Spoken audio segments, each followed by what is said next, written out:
Hey folks, what I've got here is a really old microscope. I've had this since I was a kid. Anyway, it's 10 times ocular. Right now, what have we got it set on? I guess, let's see.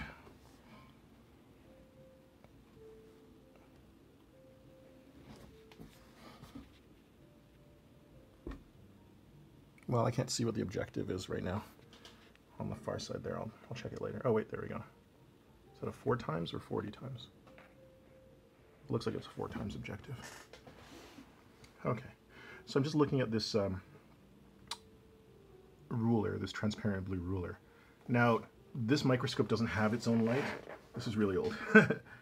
So you're supposed to like reflect light up through the sample. Now I want to be looking directly at some opaque samples later on, like I want to kind of look at my own hand or some such, parts of my own body. So what I've got now is I'm just using a IKEA desk lamp to illuminate the sample from the top. And I've got this focused right now, so when I was looking through the ocular, I see these are millimeters over here, and I see a nice focused millimeter line. Now what I'm going to try to do is hold this camera over the ocular and see if I can see anything. I'm not holding out too much hope for that. But oh sweet! Wait, what? It works? I totally actually did not expect that to work. How much? Ooh. Now this is tricky to hold it steady enough. Maybe later on I'll set up some kind of clamp or something. Sweet! Ah, technology. I'm just thinking if I'd had this when I was a kid, man. You kids, you people out there, you're so lucky. This is literally like the best time to be alive. Awesome. Look at that. Look at that. So really, if I could just get a steady grip here, if I could just create a clamp or something to steady this thing, it is totally feasible to take pictures through the microscope with my cell phone camera. That's awesome. Okay, cool. Okay, now I'm using the 40x, the 40 times objective. Still a 10x ocular, that's the only one I've got. So this should be 400 times total magnification. Well, it was quite a struggle to get focused and to find where I was. I had to go back and use the 10x objective. And just now what happened was my light fell over there. I had to move the light. As the magnification goes up, it's just a struggle to get enough light into the objective to see anything. So I ended up moving my light closer, but it just fell over and knocked the ruler, which means I'm going to have to refocus, reset up everything. So anyway, I'll try that again. Okay, so I've repositioned the light, repositioned the ruler. Boy, that's fiddly. It's hard to position something at tenths of millimeters. Anyway, we're back to 100 times magnification, just because it's actually really hard to line things up at 400 times. You just like either see them or you don't. So let's go and look. So I'm kind of lined up on the side of one of these millimeter ticks. So that's not to say that this tick is a millimeter wide, no.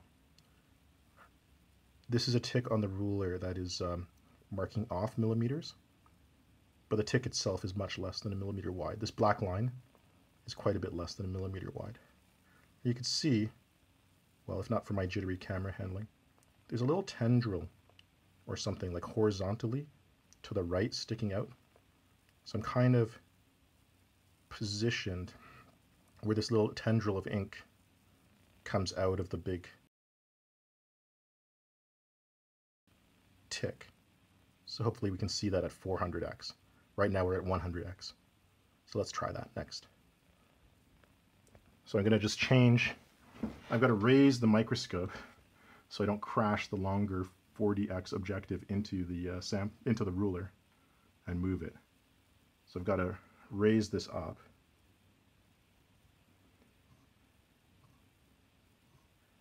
Then change to 40x objective. So for 400 times magnification, and then just very carefully bring this down and try to not knock anything over or crash. Like to focus this, you have to get really close. So let's just leave it there. I'm going to now focus it by eye and then come back. Okay, well, I've got it kind of focused at 400. This was the best focus I was able to get. You can see, like, it's, I don't know if you can see how close it really is to the, is there any discernible gap there at all? Maybe a little gap here. Anyway, it's very, very close to the ruler. So the image is kind of blurry. This is about the best I could get.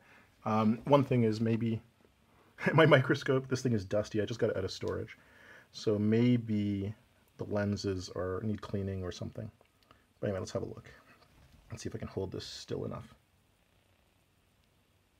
Okay. So on the left there, you see the dark line. That's the tick, the millimeter tick. And projecting, like pointing out to the right, you see this little tendril, this little pointy horizontal thing. So that's what we were looking at 100 times magnification. This is now 400 times. Again, I apologize for the shaky cam here. I'll try to get some kind of clamp set up. That's pretty cool though. I'm happy with this for like a first attempt. Now these are super humble beginnings, but where I'm going with this, well, we'll see. But I would love to be able to like just look at my skin or something live. Like look at real tissues, not in the lab. I mean, I guess what would be the term, in vivo, in real life. And just really like, okay, this is just my camera. I don't have a macro lens, so this is about as close as I can get. But just really get in there. Now what's interesting is like, I mean, better microscopes, cleaner microscopes might be better at focusing. But here we have the problem. I mean, look how hard it is to keep still. Like, I could say, hey, let's look at my hand. Look, I've got a little cut there or some scab. But the microscope can only focus in a very narrow range of distances. So when you go to higher magnifications, you don't have much, I guess, what's called depth of field. So any little movement like this is going to throw that image out of focus. But even more so, I mean, I guess so anyway, one source of focus problems would be just movement by the subject. You know, you can try to hold yourself really still, but how still can you actually be? That's one source of movement. Neglect the camera movement for now. You know, that could be handled with better mounting or clamping. But also, you know what? Some of this movement is just actually due to my pulse. Like my skin surface is going to deform. It's going to move according to my pulse. And probably at higher magnifications, you know, it's probably significant. Like if we look at a vein or something here, on the back of my hand, like that's going to move every time my heart beats. And although I'm not really seeing it now, it may be that if I want to just get a microscope on there, that it may be significant. So yeah, like is there a way that we can like do away with the stage, do away with this stuff here, the stage, so you can just kind of put your hand on there. You maybe have something that presses against your hand, and that then maybe at very high frequency is able to sense movement and correct for it. So like maybe something that can just kind of, you know, really quickly, I'm exaggerating, but move the lens like this so that as the subject moves, it can very quickly compensate. Okay, so here's me just trying to hold my thumb still. And this is at 4 times objective, 10 times ocular, so it's 40 times magnification of my thumb. I'm kind of like down on the side of my thumb here. Let's have a look, see what that looks like.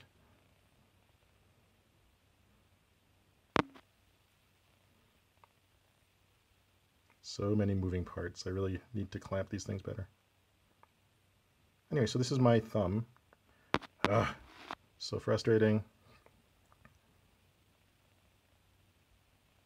This is my thumb at 40 times magnification. Focus is a bit of an issue here. Looking through the microscope with my eye, it's focused. But of course the camera phone is trying to focus on parts of the objective here.